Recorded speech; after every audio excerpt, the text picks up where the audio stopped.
So today is not a community video. It's actually going to be a video for you out-of-towners or people relocating to the Valley and giving you an idea of the process of what it's like on a resale home purchase.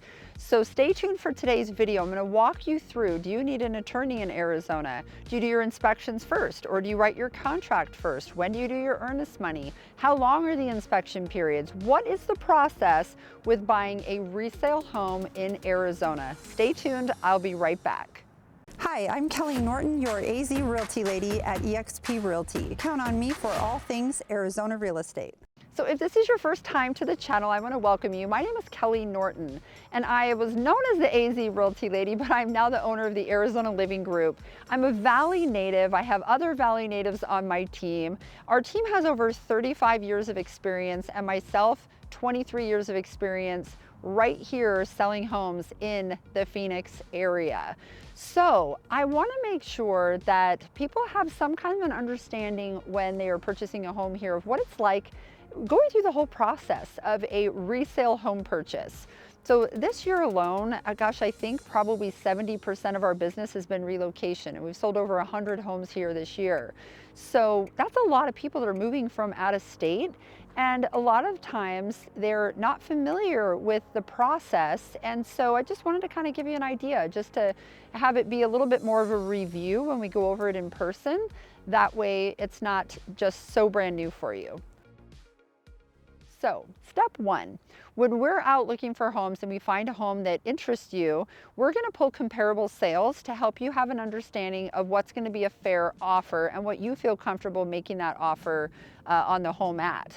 So then we're actually going to make the offer in writing, and once that seller accepts the offer, that is when your earnest money will be due. And people say, well, how much is the earnest money in Arizona? It's a negotiable item. It is a negotiable item. A lot of times we'll see 1%. Sometimes you can make that a lot more if you want to make your offer stronger. So it is definitely one of those negotiable terms, just like the price. But the more you put, the stronger your offer looks to that seller. Now, once you have that earnest money down, you're truly in escrow. The escrow process is going to begin. That's when the title search is happening. Your HOA, CCs, CC&Rs, and covenants and restrictions are being pulled to give that to you. And you're in what's called the inspection period. So the contract pre-written says that you have a 10-day inspection period.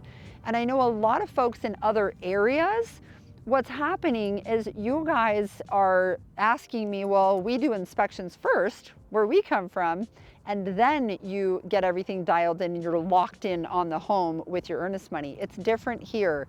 So you do the offer, the earnest money, and your inspection period begins once the seller accepts your offer. Typically 10 days, but again, if you shorten that, that's going to make your offer just a little bit more competitive.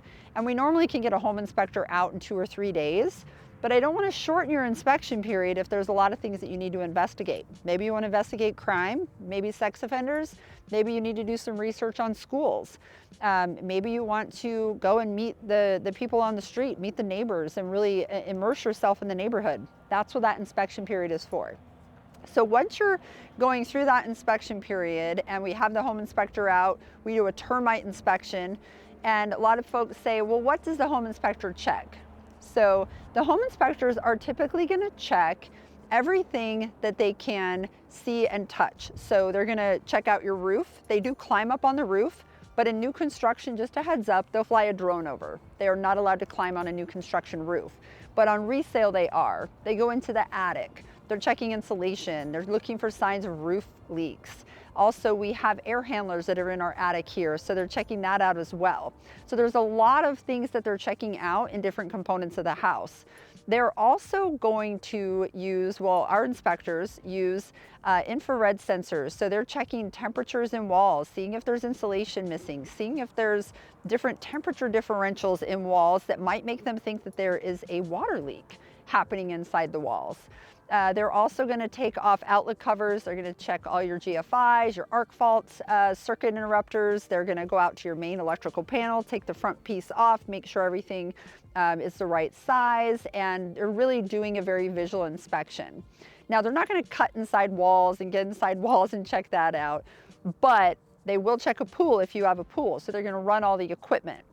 Now, you do have the opportunity of getting a further inspection in the event that you want to have something checked out further. So let's say you want to have an independent roof inspection. Let's say there's solar on the roof. Yes, solar, whole nother topic, right? So out here, you would think it is very popular. People love solar, but they prefer it to be owned and paid off rather than leased solar. So that's a whole nother video and conversation. Check out my video right here on solar. So we can certainly have a conversation with you about that on the phone as well, just to kind of give you a little bit more information. But again, it's a detailed conversation to see if it's really right for you, because there's a lot of questions that I would really ask to make sure that it's worth it for you to do solar. But if it's already got it and it's paid off, then it's just a win-win all the way around. So again, the inspections you can have done, you can have the solar inspected. If you have solar on the roof, guys, I want to make sure that roof is solid underneath that solar, because guess what? If you have to replace that roof, you're gonna have to pull that solar off. So these are all little things that we're gonna be giving you guidance, and this comes from experience. So these are all the things that we're gonna kind of be guiding you on, you know, recommending different inspections. But the two main staples are your home inspection and your termite inspection. Now in Arizona, termites are not as destructive as what you're used to seeing maybe in the East Coast or the Midwest or more moist climates. They actually live in our ground. They're called subterranean termites. And we have a document that we can provide for you that gives you information about these as well.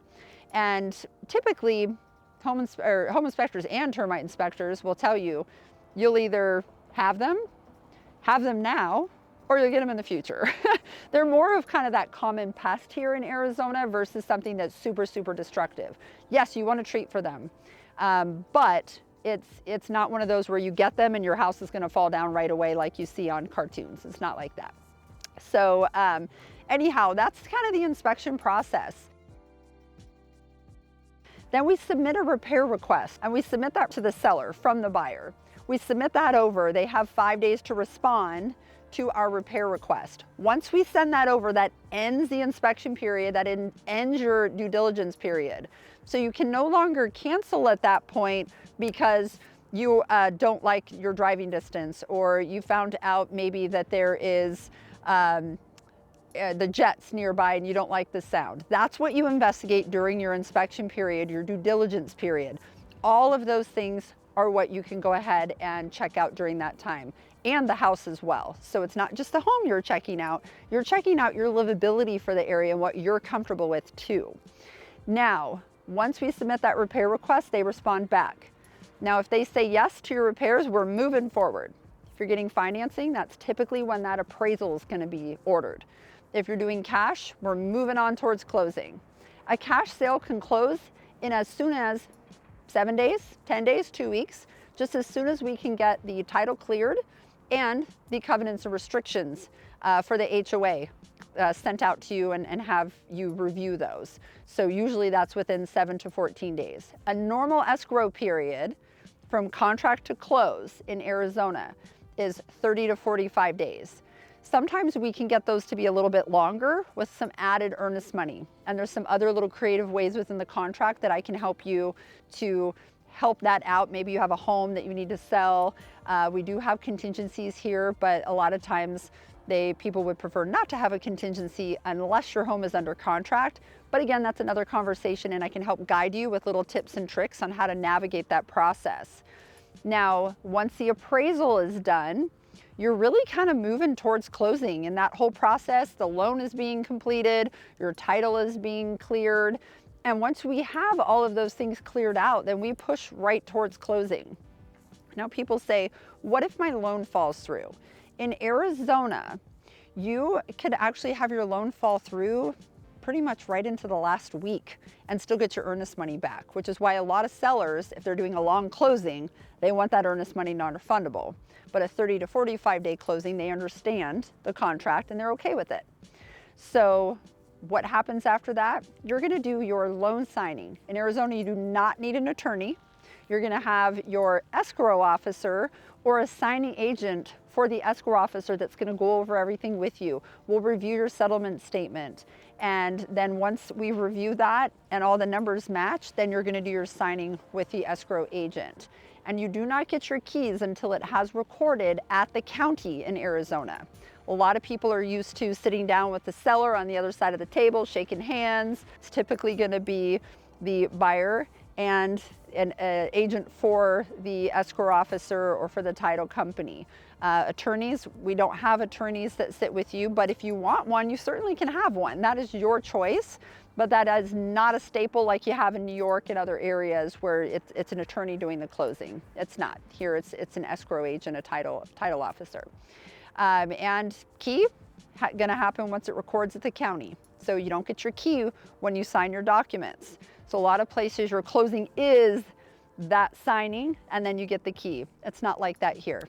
So I know I threw a lot at you guys, but I just wanted to give you kind of a quick rundown of the process. If you have any more questions, put them in the comments. I would love the feedback. I'd also love to know if you think that I talk too fast or if you think that my rate of speech is okay, because I want to have videos that you can relate to, that you can understand. So please, I love your feedback. And remember, if you like the content, subscribe and hit that little bell. That way you're notified when I put up new videos. I hope to hear from you soon. Remember, calling or texting is the best way to reach us. If you are looking for new construction, I'll definitely do a few videos on the processes of new construction. I've already got a couple out there, so feel free to check those out. But until we meet next time, guys, take care. I'm Kelly Norton, Associate Broker here at eXp Realty. Take care. Bye-bye.